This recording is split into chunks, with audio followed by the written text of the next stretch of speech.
Frank Ocean's deal with Apple. Music is often cited as one of the most strategic power moves an artist has ever made.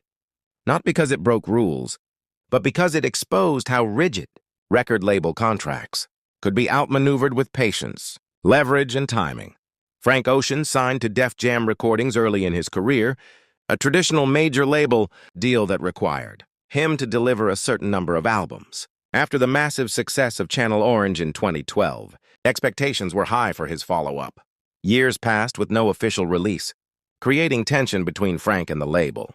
Behind the scenes, however, he was carefully positioning himself. In 2016, Frank released a visual album called Endless, exclusively streamed on Apple Music.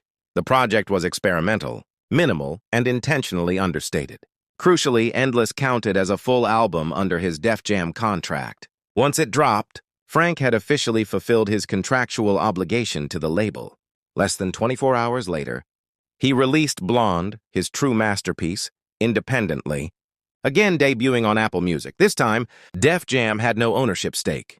Reports later revealed that Apple paid Frank Ocean an estimated $20 million for a timed exclusive, allowing him to retain ownership of his masters while benefiting from massive platform promotion. The contrast between the two releases was stark. Endless felt like a contractual exit. Blonde felt like a cultural moment. It debuted at #1 on the Billboard 200, was widely hailed as one of the greatest albums of the decade, and cemented Frank Ocean's status as an artist who valued control over commercial convention. This move sent shockwaves through the music industry. Labels publicly downplayed the significance, but behind closed doors, executives took notice. Frank demonstrated that artists didn't need to rush releases, overshare, or follow traditional rollout schedules to win. By leveraging exclusivity, scarcity, and patience, he flipped the power dynamic, using a tech company as a distributor instead of a label as an owner. Critics called it a finesse, but legally it was airtight. Frank didn't break his contract, he completed it. What made the situation uncomfortable for labels was the realization that their leverage depended heavily on artists playing along.